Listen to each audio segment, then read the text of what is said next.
السلام عليكم. الحمد لله رب العالمين. اللهم صل وسلم على محمد. اللهم فقهنا في الدين وعلمنا التأويل واهدنا إلى صراط السبيل. اللهم وفقنا لما تحب واجعلنا رحمتنا في الآخرة. رضينا بالله ربا وبالإسلام دينا. أعوذ بالله من الشيطان الرجيم.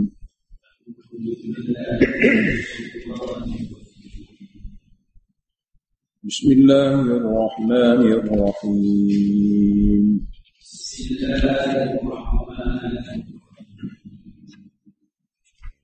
يا أيها الذين آمنوا إذا تداينتم بدين إلى أجل مسمى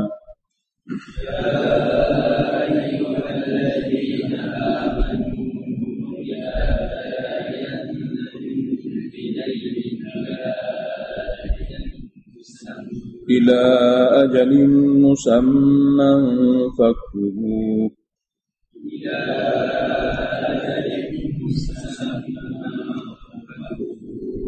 وليكتب بينكم كاتب بالعدل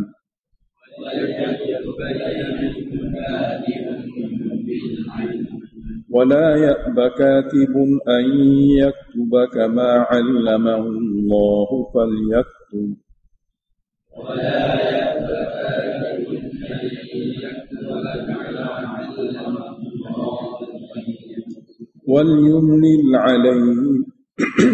وليملل الذي عليه الحق وليتق الله ربه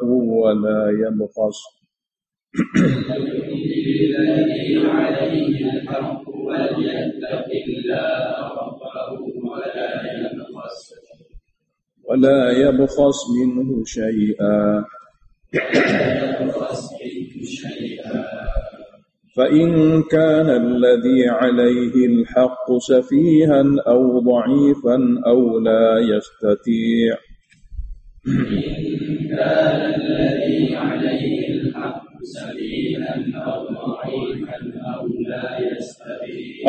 يستطيع أن يمل هو فليملل وليه بالعدل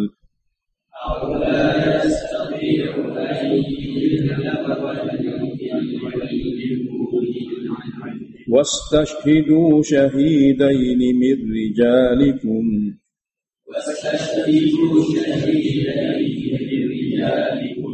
فإن لم يكونا رجلين فرجل وامرأتان ممن ترضون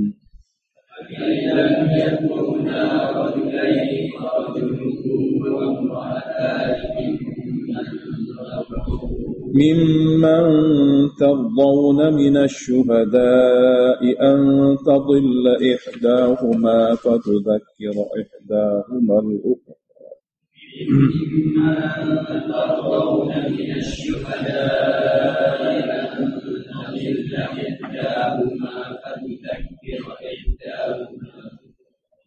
ولا يأبى الشهداء إذا ما دعوا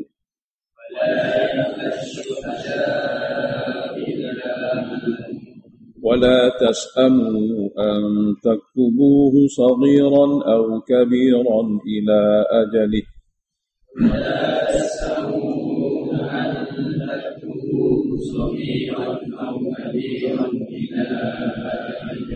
ذلكم أقسط عند الله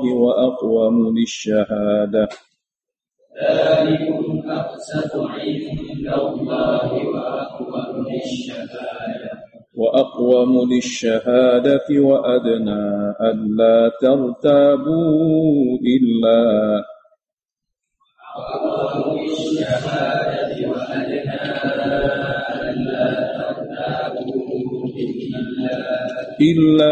أن تكون تجارة حاضرة تديرونها بينكم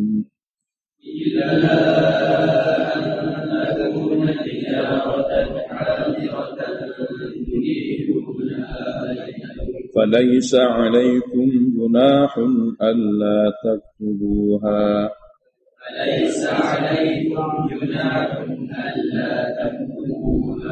وأشهدوا إذا تبايعتم ولا يضار كاتب ولا شهيد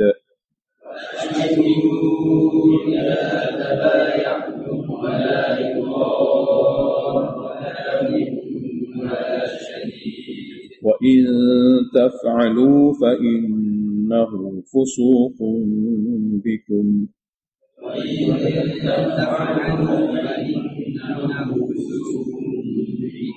واتقوا الله ويعلمكم الله والله بكل شيء عليم واتقوا الله ويعلمكم الله والله بكل شيء عليم.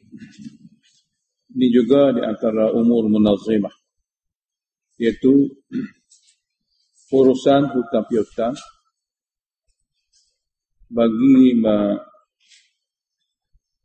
bagi memudahkan kehidupan kelompok umat Islam.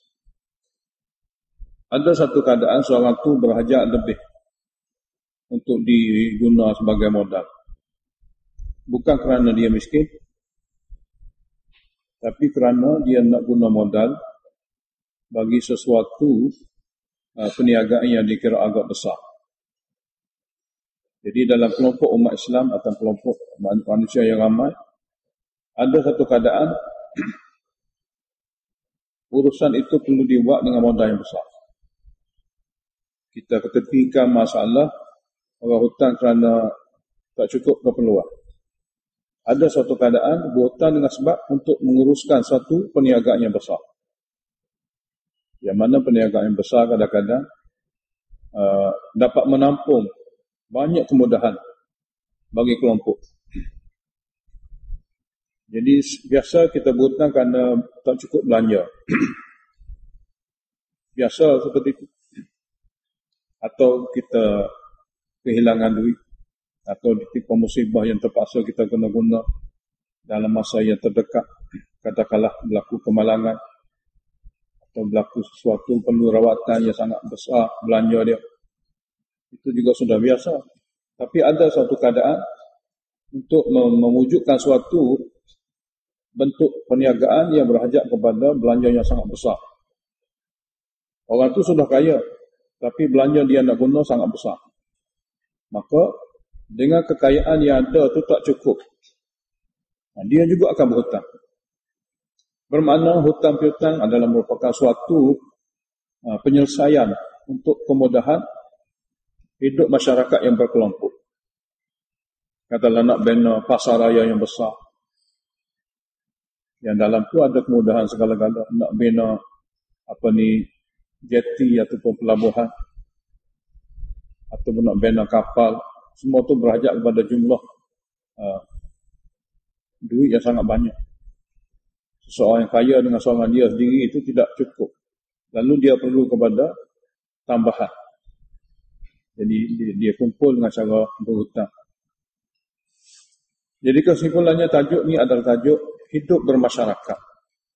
Dan keperluannya seorang itu berhutang. Allah Ta'ala adakan dalam ni undang-undang dia supaya dengan cara berhutang ini janganlah menyebabkan pecah belah.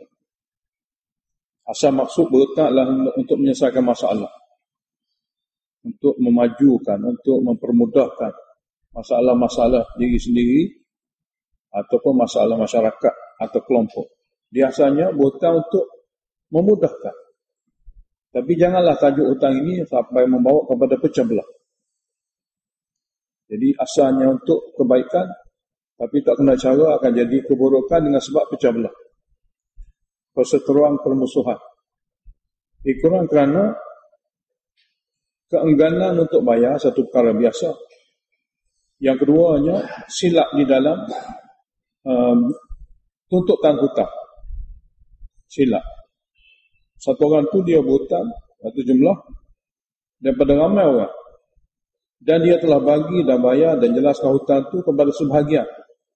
Tapi dalam ingatan dia bagi kepada satu orang, tapi yang dia bagi mana orang lain. Orang yang tidak dapat daripada hutang dia tadi, dia mari tuntut. Orang berhutang kata aku dah bayar. Memang dia bayar pada orang lain. Orang yang mari tuntut hutang pada dia, dia tak bayar. Kurang kerana tidak patuh syariat. Kurang kerana tak patuh syariat. Bukan tak bayar. Kesilapan dalam penyelesaian hutang. Yang ini tak tulis, tak ada saksi, tidak sebut jumlah. Dan tidak sebut tarikh. Kalau RM10 tak apa. 10 juta ada masalah. 100,000 ada masalah. Bukan masalah hanya berlaku di dunia, dia akan berlarutan hingga ke akhirat. Oleh kerana itu, hutang adalah satu jenis perkara yang dikira perlu dalam masyarakat yang hidup berkelompok, dan perlu pada mereka itu mengetahui tuntutan syariat yang adil. Tuntutan syariat yang adil. Jadi kita nak tahunya adil. Islam ni adil. Dia ajar satu persatu. Jadi kalau satu orang tu tadabbur pada ayat hutang ni pun dia cukup faham. Islam adalah agama yang adil. Nak memudahkan masyarakat dia dan bertindak dalam segala urusan dengan adil. Jadi tadabbur ini ayat bahawasanya Allah mengajar hamba dalam urusan hidup dia supaya berlaku adil. Dan ia adalah ayat paling panjang yang ada dalam Al-Quran. Ya ayyuhalladzina amanu, wahai yang telah beriman, idza tadayantum bidainin ila ajalin musamma. Apabila kamu berurusan yang tajuknya hutang piutang, bidainin dengan suatu jumlah hutang, ila ajalin musamma yang akan dibayar pada tempoh lain, faktubuh, maka tulis.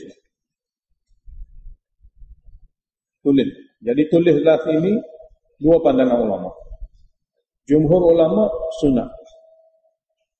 Sebahagian ulama kata wajib. Dan tidak kurang juga dalil kuatnya golongan yang mengatakan wajib. Tidak kurang juga dalil. Mana yang tidak kurang kuat juga. Mana kuat dalil yang mengatakan wajib. Sekalipun jumhur mengatakan sunat. Karena ia adalah tajuk yang silap pada perkara ini, ia akan memberi kesan besar kepada akhirat. Nabi SAW apabila tahu satu orang tu berhutang dan tidak ada orang nak menjelaskan hutangnya, Nabi tak semai jenazah. Walaupun satu orang tu mati syahid, tapi jika hutang masih ada, hutang tidak akan boleh menutupi kesilapan orang mati syahid. Ini berat. Perkara ini sangat berat. Oleh kerana itulah, golongan yang mengatakan ayat ini bermakna wajib, sangat kuat dalil dia. Kalau dia mikir kepada semua bentuk-bentuk arahan daripada ayat. Lebih-lebih lagi dalam ayat ini sendiri Allah Taala beritahu dengan arahan wastashhidu. Kamu hendaklah cari saksi. Cari saksi. Sebab dia adalah muamalah yang berhajat kepada ketepatan. Cari saksi supaya tidak ada keraguan satu sama lain. Kerana perkara ini berhajat pada ketepatan. Cuma jumhur ulama berpendapat dia adalah arahan sunat. Jadi faktubu. Maka sirah asalnya amrin, hendaklah kamu tulis akan hutang itu. Jumlah hutang dan tempoh dia. Jadi sini juga ada penulis. Waliyaktub bainakum katibun bil adli. Hendaklah menulis di kalangan kamu yang berurusan itu satu orang penulis dengan adil. Dulu rata-rata Arab dia tidak pandai menulis. Jadi kena ada orang tengah. Sekarang ni pun berurusan dengan apa-apa urusan besar, toke-toke ni dia tak menulis. Kerani yang menulis. Hutang beratus-ratus Mana file beratus-ratus ni, dia bukan kerja dia menulis. Walaupun dia tuan, dia gunakan ni. Sini Allah nak beritahu pada kita, dalam urusan perniagaan, orang yang sudah ada dalam kepala dia banyak perkara, maka dia akan menulis. Dia tak menulis. Dia hanya ada tanda tangan saja. Dia hanya ada hadir saja dalam perkara itu. Yang lain penulis tu pekerja dia. Katakanlah berhutang untuk sebulan sekali. Projek ataupun perlu pada hutang ni sebulan sekali. Bolehlah token menulis. Tapi kalau selalu satu hari 300 projek, siapa token mana nak menulis? Tentu sekali penulis adalah orang yang dilantik khas bekerja untuk menulis. Sekiranya urusan itu dikira besar. Bukan urusan kampung-kampung Arab Mekah. Urusan untuk ekspor, import barang dunia. Jadi Allah adakan hayat ni untuk manusia sampai tahap tamadun yang paling tinggi. Tahap tamadun yang paling tinggi. Kena ada penulis. Jadi waliyaktub bainakum katibun bil adli. Hendaklah menulis di kalangan kamu yang berurusan itu satu orang penulis dengan adil. Adil maknanya tidak boleh dikurangkan jumlah dan tidak boleh ditulis lebih. Wala ya'ba katibun an yaktuba kama 'allamahullah. Janganlah pula enggan penulis menulis kerana Allah telah mengajarnya menulis dengan betul. Sini kaf li ta'lil. Dan tak bolehlah enggan penulis untuk menulis kerana Allah telah mengajarnya menulis. Maka maka tulislah ilmu menulis itu. Tulislah ilmu yang Allah ajar kepada kamu pandai menulis. Gunalah dia. Inilah masa dia untuk guna. Dulu kamu tak pandai. Jadi tulis-tulis ni adalah belajar. Daripada belajarlah boleh menulis. Kalau tidak belajar sampai tua pun tak boleh menulis. Jadi daripada tak boleh menulis kepada boleh menulis, nikmat daripada Allah.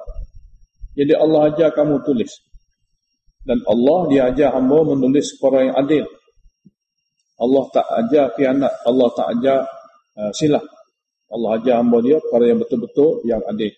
Jadi penulis yang sudah ada kebolehan menulis kerana dimudahkan oleh Allah Ta'ala untuk menulis, maka tulislah dia seperti mana Allah ajar dia dengan adil. Maka falyaktub. Maka dia hendaklah menulis.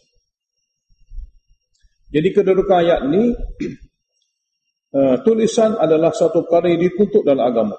Tulisan. Dia ambil kira sungguh-sungguh. Tulisan ambil kira sungguh-sungguh. Berapa banyak hari ini urusan-urusan semua tidak guna mulut. Guna jari. Banyak mana urusan yang besar-besar tidak guna mulut. Banyak guna jari. Dan jari adalah alat daripada anggota kita untuk menulis.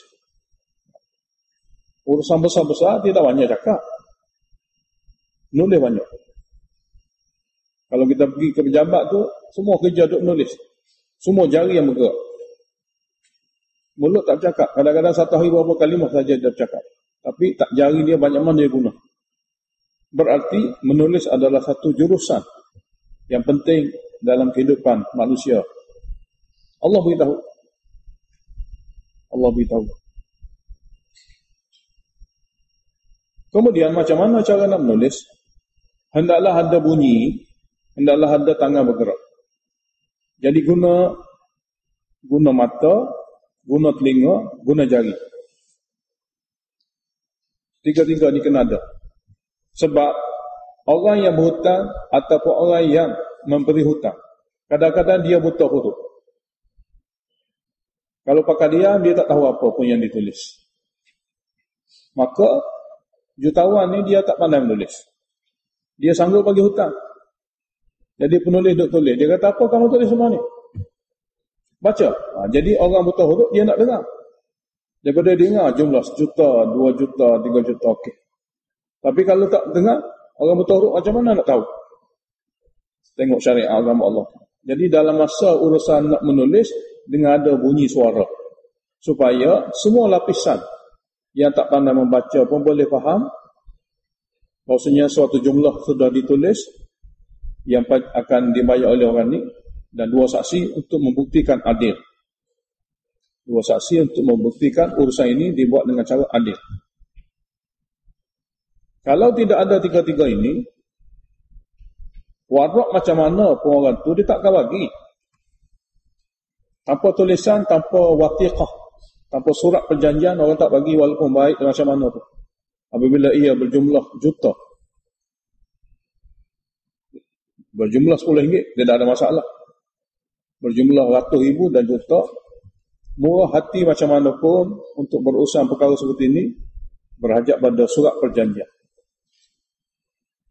Supaya tidak berlaku suatu hari kelak permusuhan, pertengkaran yang boleh membawa kepada mudarat besar lagi daripada itu adalah pembunuhan.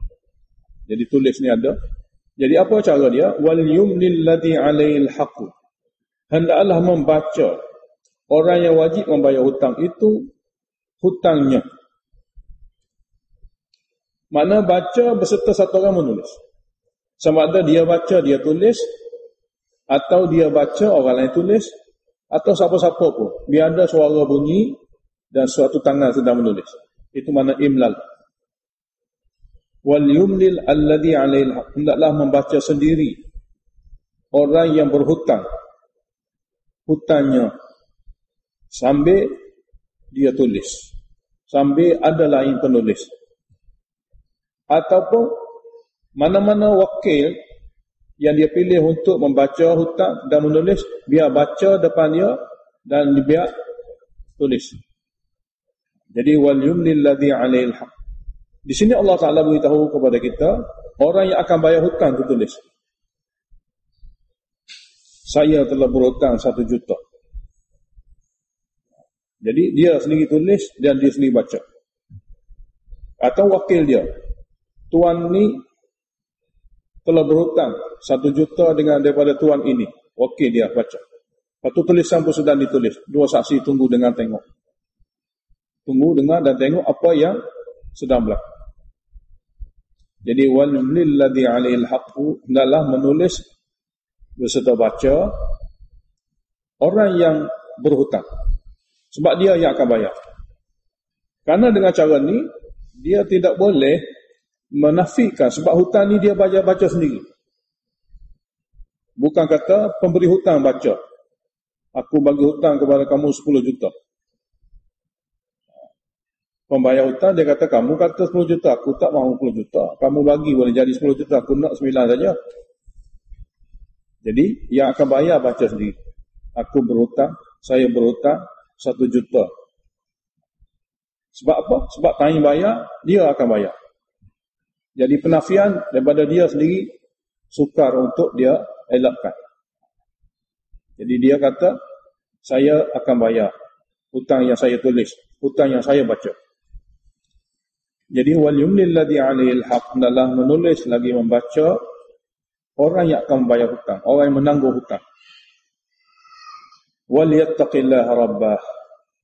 Semasa menulis, semasa membaca hutang, hendaklah takut akan Tuhannya. Jadi wal yattaqillaha rabbahu, hendaklah takut sungguh-sungguh kepada Allah Rabbnya yang sedang menulis. Janganlah baca lain, tulis lain. Baca juta, tulis 900,000. Di sini ada perkataan peringatan. Wala yabkhas minhu syai'a, janganlah dia mengurangi secara senyap-senyap daripada sebutan jumlah hutang itu walaupun sedikit. Guna perkataan yabkhas maknanya mengurangi sesuatu dengan cara senyap-senyap. Mengurangi dia ada dua kemungkinan, mengurangi dengan cara terang-terangan atau guna perkataan yanqus. Tapi yabkhas satu kalimah dalam bahasa mengurangi sesuatu dengan cara hilah, senyap kurang. Jadi wala yafas, jangan pula dia mengurangi daripada jumlah hutang sedikit cara senyap. Cara senyap sedikit pun tak boleh. Betapa rapinya ayat ini untuk muamalah. Fa in kana alladhi 'alaihil haq, maka sekiranya orang yang berhutang itu, orang yang akan menanggung membayar hutang itu safihan, tak cerdik, Au da'ifan atau da'if, kerana dia masih budak sangat atau kerana dia sudah sangat tua, da'if dia. Au la yastati'u an yumilla, atau dia memang tak mampu untuk membaca dan tidak mampu untuk menulis sendiri. Falyumlil waliyuhu, maka tulislah dan bacalah walinya, daripada pihak wakil, daripada pihaknya, yakni walinya, bila adilin dengan adil. Tulis tetap tulis, dan tak mampu orang lain. Ini di antara perkara yang diberi penekanan. Kemudian setelah selesai masalah menulis, wastashhidu syahidain, carilah kamu semua untuk tulisan ini 2 saksi pada masa nak mengadakan tulisan. Jangan tulis siap-siap panggil saksi, tidak.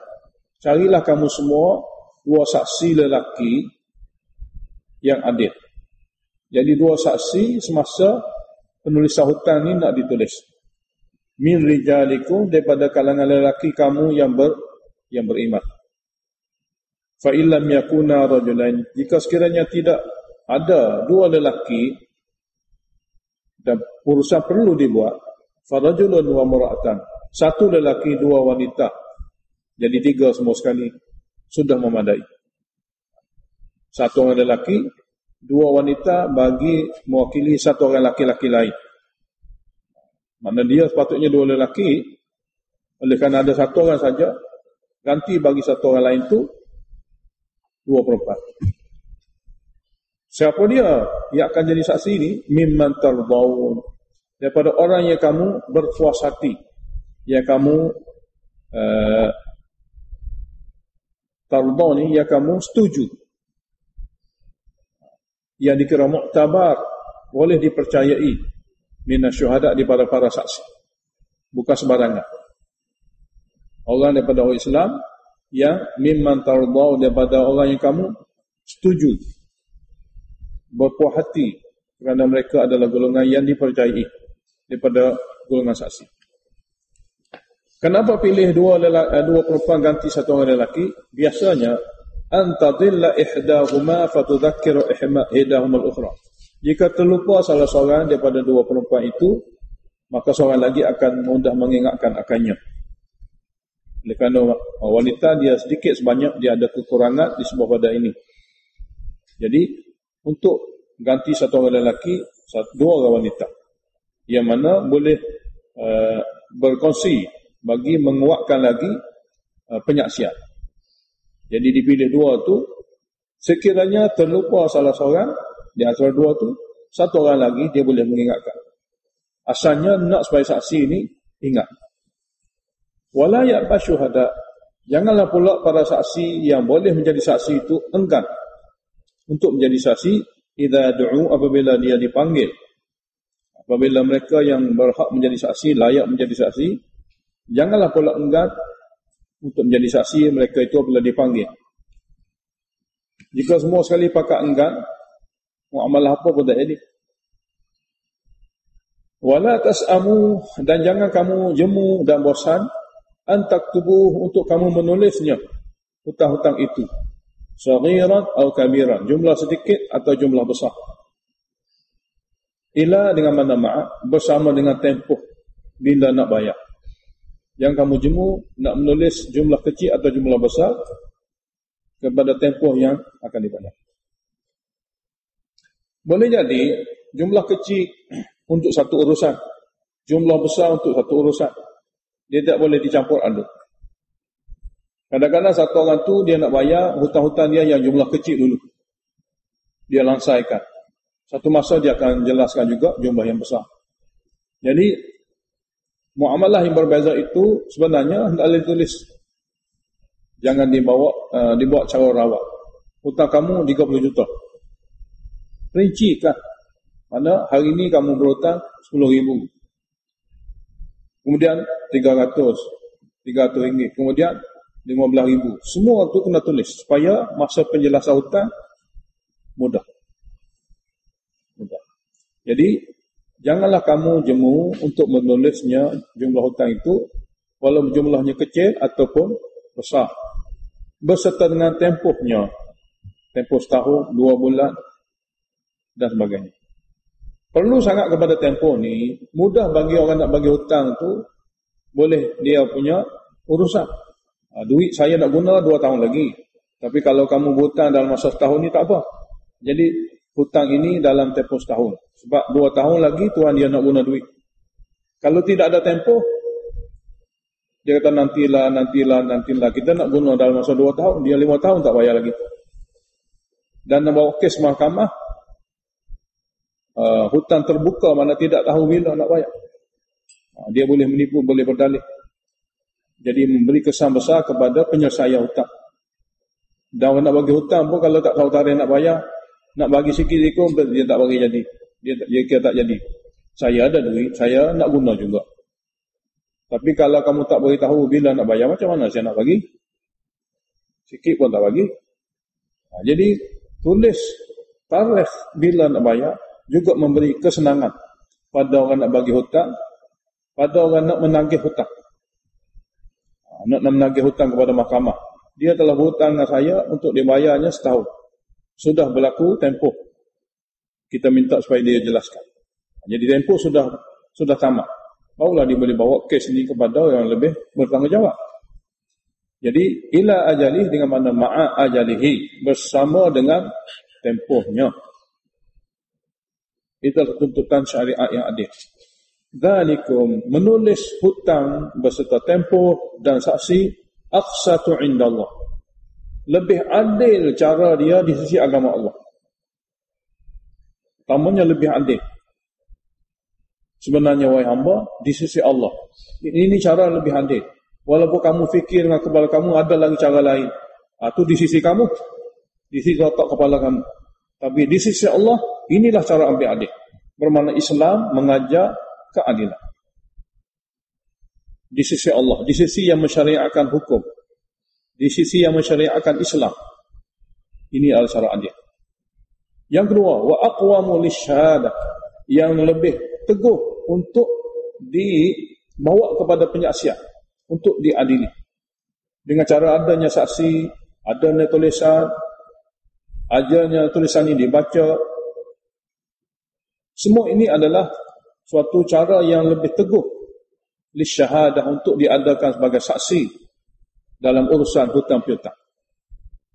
Kalau tak ada segala-gala, bawa kes ke mahkamah, nak buat macam mana? Mana surat? Surat tidak ada. Mana saksi? Saksi pun tidak ada. Jadi tidak ada keteguhan.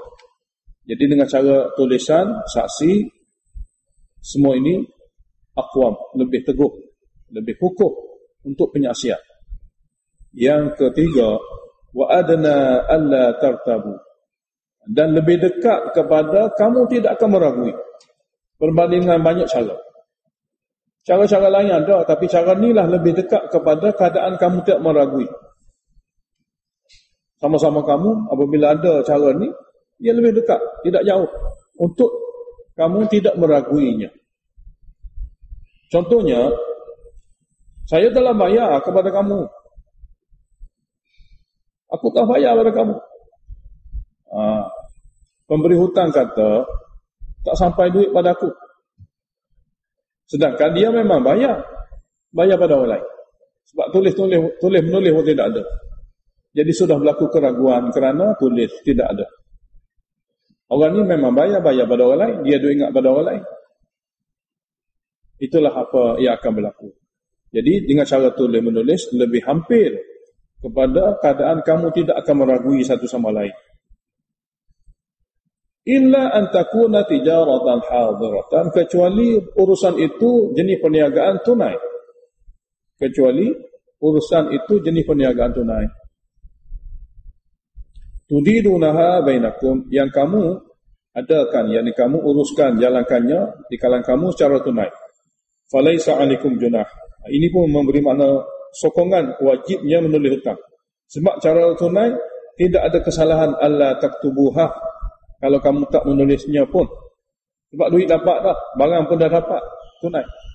Cuma menulis juga, rekod juga untuk dikira pembelian-pembelian, dan untuk dikira jumlah-jumlah yang telah dijual. Jadi tulisan-tulisan itu untuk memastikan barang-barang yang diambil semua cukup, dan bayar barang yang dibayar juga cukup. Jadi ditulis atas maksud lain. Sebab tidak ada lagi hak-hak di antara satu sama lain. Jadi di sini kalaulah secara tunai, tak menulis pun tidak ada masalah. Bermakna kalau berhutang kena tulis. Falaisa alaikum junahun alla taktubuha, maka tidak adalah kesalahan ke atas kamu jika kamu tak menulisnya kerana sudah dibayar, barang sudah diambil. Wa ashhidu idza taba'tum, carilah saksi apabila kamu berurusan. Kemudian wala yudhar katibun wala syahid. Di sini bayaran-bayaran gaji kepada kerani dan pekerja-pekerja. Dan janganlah susahkan penulis. Susahkan masa dia mari nak menulis. Wala syahid, jangan juga susahkan saksi. Oleh kerana itu untuk mereka kena ada bayaran. Kalau mereka hari-hari kena jadi saksi, hari-hari kena jadi penulis, maka bayarlah kepadanya gaji tetap. Jadilah tajuk gaji. Kalau jauh-jauh sekali, maka bayaran kepadanya bonus atau penyembuhan. Wa in taf'alu, jika sekiranya kamu lakukan perkara yang membahayakan, sini maf'ul muqaddar. Sini maf'ul mahzuf.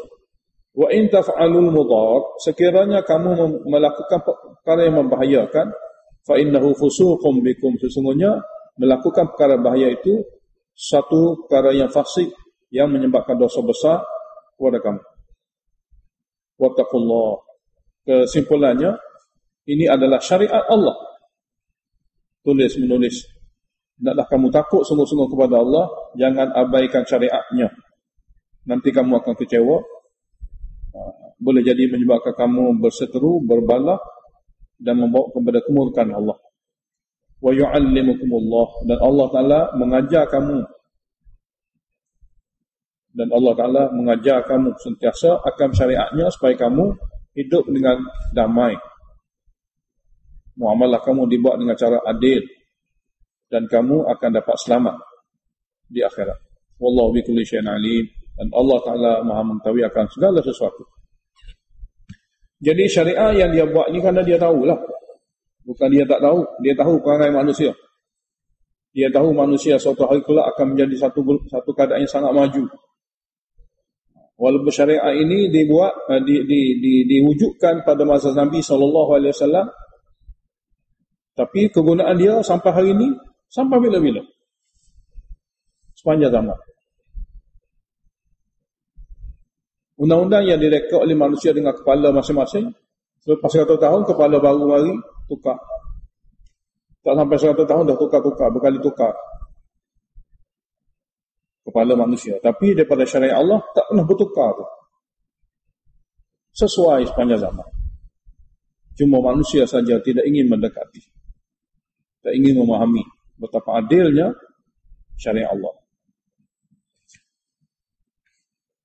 Apabila dalam musafir nak cari saksi payah, nak cari penulis pun payah. Tapi ketika tu perlu kepada berhutang. Wa in kuntum ala safar, sekiranya kamu berada dalam safar, walam tajidu katiban, dan biasanya dalam safar kamu tidak akan jumpai dengan mudah penulis. Kamu nak berhutang, ada satu cara, ialah farihanun maqbudah, iaitu kena ada suatu barang gadaian yang akan dipegang oleh pemberi hutang. Kena ada suatu barang gadaian akan dipegang oleh pemberi hutang, seperti jam atau apa-apa saja yang dia kira sangat bernilai melebihi hutang itu. Bermakna pemberi hutang juga akan rasa tidak ada kerugian apa-apa kerana barang gadaian ada di tangan dia. Dan orang yang berhutang juga akan mudah berurusan kerana apa? Kerana dia nak guna sedikit. Dia nak guna hanya RM50.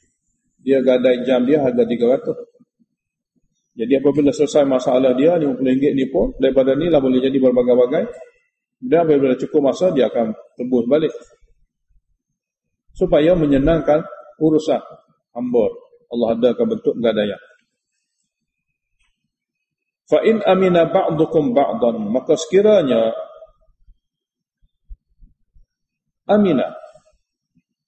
Ada kepercayaan setengah kamu akan setengah yang lain. Kerana kamu kenal dia daripada dulu lagi. Orang yang sangat-sangat baik. Orang yang tak mungkin menipu. Jadi sekiranya ada kepercayaan setengah kamu akan setengah yang lain, maka tak tulis pun tak apa. Dan tidak ada gadaian pun tidak ada. Falyu'addi alladhi tumina, maka orang yang telah mengambil amanah duit seseorang dalam masa berhutang itu hendaklah bayar amanah atau akan amanah. Waliyattaqillaha rabbah. Dalam perkara seperti ini hendaklah takut sungguh-sungguh akan Allah Ta'ala Rabbnya. Wala taktumus syahadah. Jangan pula kamu yang menjadi saksi menyembunyikan penyaksian. Kerana ikuran daripada itu pergaduhan akan berlaku dan tak tercapainya maksud daripada tulis hutang. Wa man yaktumha, dan siapa yang menyembunyikannya, fa innahu atimun qalbuhu, maka sesungguhnya hatinya berdosa. Wallahu bima ta'malun alim, dan Allah Ta'ala Maha mengetahui apa yang kamu lakukan. Berdosa hati salah satu makna kerana menyembunyikan dia satu patah kata pun dia tak kata apa. Tidak akan ada dosa daripada percakapan. Tidak ada dosa daripada perbuatan. Sebab dia menyembunyikan ni makna merahsiakan. Senyap. Tapi dalam senyap itu dikira berdosa. Siapa berdosa? Hati dia berdosa. Sebab menyembunyi makna senyap. Tak ada sound, tak ada suara, tak ada perbuatan, tak ada apa-apa. Tapi dikira bersalah. Siapa yang bersalah? Hatinya yang bersalah. Oleh kerana itu, wallahu bima ta'malun alim. Allah Ta'ala Maha mengetahui apa yang kamu lakukan, termasuk amalan kamu adalah amalan hati kamu. Allah tahu. Jadi diam pun dalam tu diam senyap-senyap, berdosa senyap-senyap. Lillahi ma fis samawati wa ma fil ardh. Di sini adalah dalil akli bagi dakwah Allahu la ilaha illa huwal hayyul qayyum. Cuma dalil akli yang keempat, lillahi ma fis samawati wa ma fil ardh. Oleh kerana Allahu alladzi la ilaha illahu, dialah lillahi ma fis samawati wa ma fil ardh. Miliknya lah apa yang berada di lapisan langit dan apa yang berada di lapisan bumi. Bermakna semua makhluk adalah miliknya, milik pencipta makhluk. Wa in tubdu ma fi anfusikum, sekiranya kamu zahirkan dengan lidah apa yang ada dalam hati kamu, au tukhfuhu, atau kamu sembunyikan, dengan lidah pun kamu tak beritahu, atau dengan anggota pun kamu tak tunjuk, yuhasibukum bihillah, Allah tetap akan menghisapkannya. Allah Ta'ala tetap akan menghisapkannya. Fayaghfiru liman yasha wa yu'adzibu man yasha. Cuma Allah Ta'ala boleh mengampun akan sesiapa yang dia kehendaki, boleh menyeksa akan siapa-siapa yang dia kehendaki. Wallahu ala kulli syai'in qadir, dan Allah Ta'ala berkuasa penuh di atas segala sesuatu. Ada beberapa asbabun nuzul ikuran pada ayat ni. Ikuran pada ayat ni. Sebahagiannya mengatakan sahabat Nabi berasa susah hati sangat kerana Allah Ta'ala akan kira semua perkara yang ada dalam hati, termasuk lintasan hati. Jadi dia mengadu pada Nabi. Dia mengadu pada Nabi sehinggalah Allah Ta'ala turun ke ayat menjelaskan kepadanya, la yukallifullahu nafsan illa wus'aha. Maknanya apa yang kamu bimbangkan itu tak termasuk. Lintasan hati tak termasuk. Sebab ia tiada sengaja. Dia lintasan hati saja. Ada timbul perkataan nak buat maksiat tu, timbul satu perasaan nak buat maksiat, timbul satu, tapi dia tidak duduk lama dalam hati. Tidak ada azam, tidak ada niat yang kuat. Tapi kalau sudah ada niat yang kuat, bukan lagi lintasan hati, dan itu dikira disengajakan. Mana perkaranya berupa lintasan, kalau sengaja simpan dan niat dengan sungguh-sungguh, barulah dikira dosa, dan itu di bawah ikhtiar. Jadi apa yang berlaku pada kalangan sahabat dulu, dia duk ingat perkara luar ikhtiar juga akan dihisap. Hadithul nafs, lintas hati. Dia ingat lintasan hati pun akan dihisap. Allah beritahu, Allah tidak membebankan syariat dia perkara yang tak mampu dibuat oleh hamba. Allah hanya membebankan syariat kepada hamba yang dia mampu buat. Jadi oleh kerana lintasan hati itu bukan kemampuan dia, bukan daripada kemampuan dia, dia tetap tak termasuk. Tapi niat masuk. Niat baik boleh pahala, niat jahat boleh dosa. Niat adalah satu perkara yang dia telah pilih untuk melakukannya dalam hati dia. Aku nak buat benda ni. Akan dia bagi pahala jika baik, akan dikira dosa jika buruk. Ayat seterusnya adalah ayat tafsir. Allah Ta'ala sebut dalam ayat ni tentang rukun iman, tapi dia sebut 6, dia sebut 3. Dia sebut 4. Cuma dalam 4 ni ada 2. Jadi 6. Amana ar-rasulu bima unzila ilaihi min rabbih. Telah beriman Rasul sendiri akan wahyu yang diturunkan kepadanya daripada Tuhannya. Rasul beriman dengan wahyu yang diturunkan oleh Allah kepadanya. Ia adalah wahyu Allah. Rasul, apa yang dia dapat itu dia percaya ini daripada Allah, daripada Tuhannya. Wal mu'minun, dan mukmin yang sempurna iman juga percaya apa yang diturunkan oleh Allah Ta'ala kepada Rasul. Kullun, semua mereka. Sini huraian dengan bentuk tafsili. Makna Rasul juga beriman dengan wahyu yang diturunkan kepadanya. Para mukmin yang betul-betul beriman juga percaya dengan wahyu yang diturunkan oleh Allah kepada Rasul. Rasul percaya tentang wahyu yang diturunkan ke atasnya. Para mukmin yang sempurna juga percaya kepada wahyu yang diturunkan kepada Rasul. Huraiannya macam mana? Kullun, masing-masing Rasul sendiri dan umat yang mengikuti Rasul di kalangan para mukmin telah beriman mereka itu billah, pertama kepada Allah. Wa malaikatillah, wa malaikatihi, segala malaikat Allah, iaitu hamba yang taat. Wa kutubihi, segala kitab Allah, yang akhir Al-Quran atau yang sebelum. Wa rusulihi, segala rasul Allah, yang akhir Nabi Muhammad SAW dan yang sebelum tu.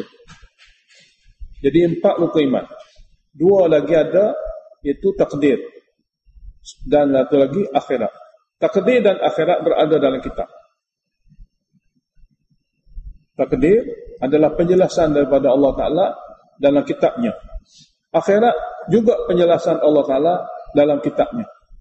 Sebab akhirat tidak mari pada punca lain. Punca daripada penjelasan Allah juga. Akhirat adalah suatu akidah yang wujud dalam kitab Allah.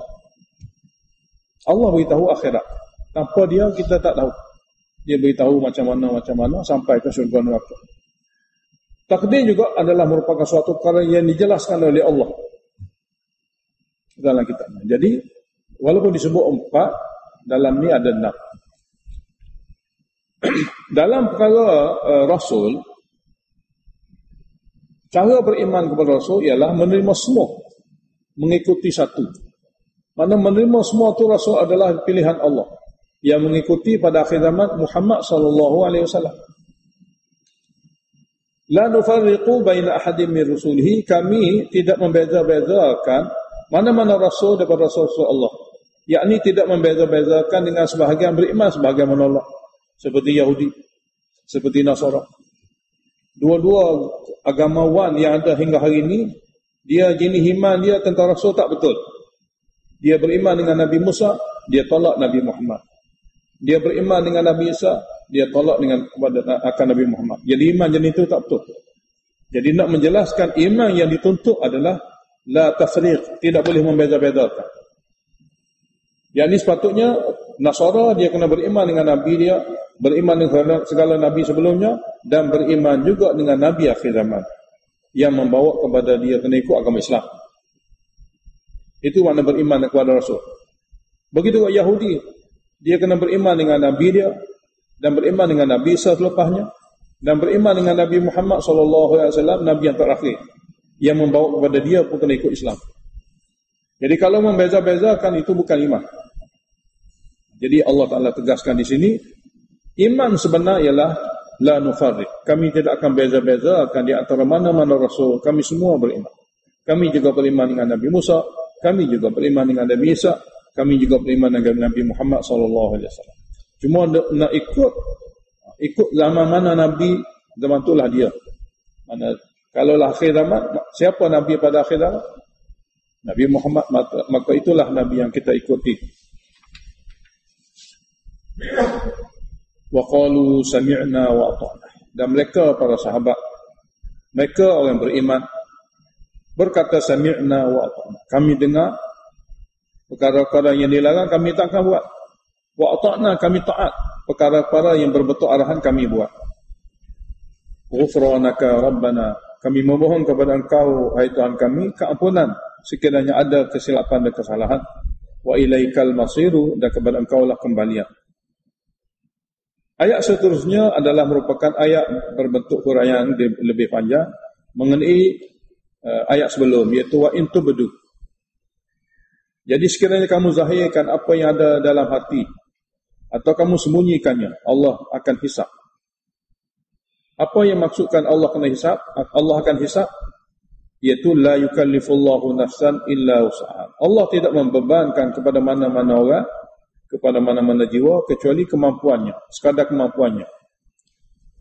Apa yang dia mampu. Sebab itulah mukallaf dikira mukallaf apabila sudah berakal dan cukup umur. Aqil balighun. Aqilun balighun. Aqil maknanya berakal, tidak gila. Balighun, matang, sudah cukup umur. Barulah dikira mukallaf, barulah berlakunya taklif, beban hukum. Barulah dikira kesalahan, kalau buat salah, dikira pahala, kalau buat pahala. Sebelum itu tidak.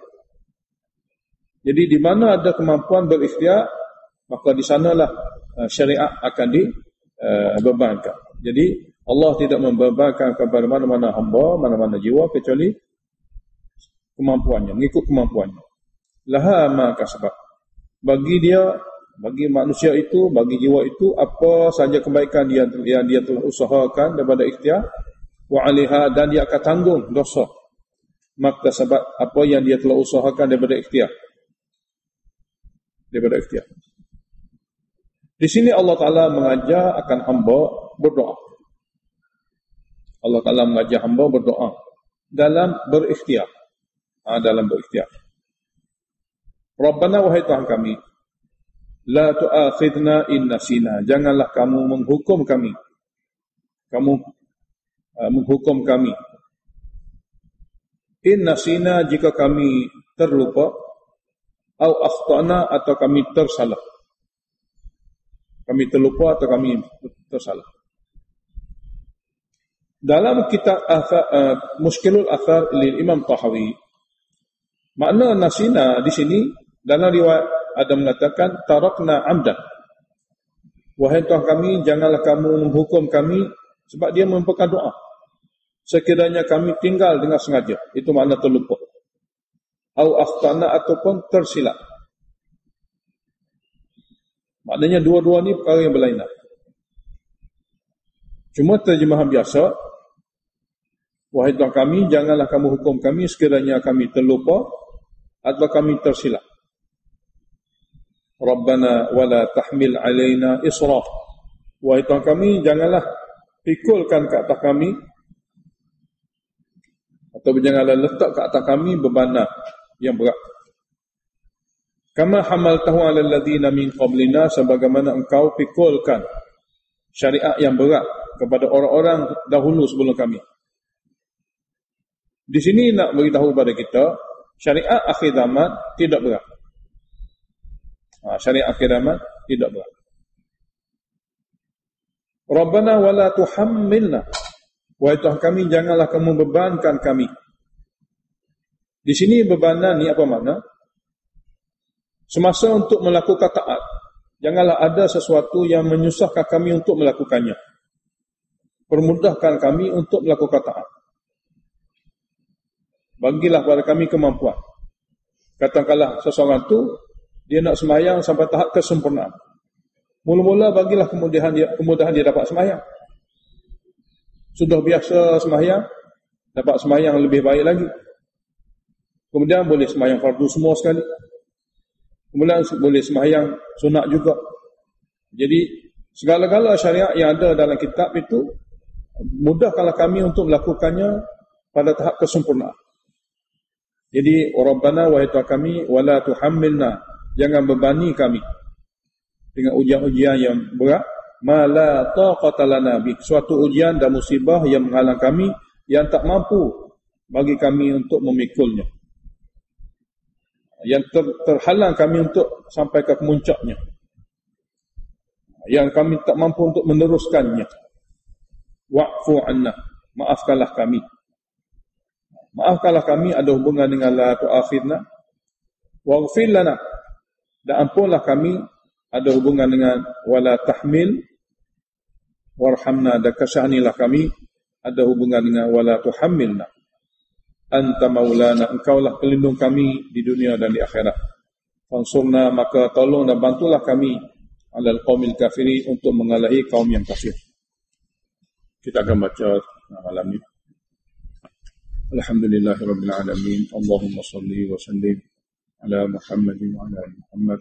Allahumma wafiqna lima tuhibbu wa tarda, ja'al akhiratana khairan min al-ula, radina billahi rabban wa bi'islamin dinan wa bi Muhammadin nabiyyan. Allahumma anfa'na bima 'allamtana wa 'allimna ma yanfa'una wa zidna 'ilma. Alhamdulillahi ala kulli hal. ونعوذ بالله من حال أهل النار. اللهم اشرح صدورنا للإسلام. اللهم حبب إلينا الإيمان وزينه في قلوبنا وكره إلينا الكفر والفسوق والعصيان. اللهم اجعلنا من الراشدين. صلى الله عليه وسلم.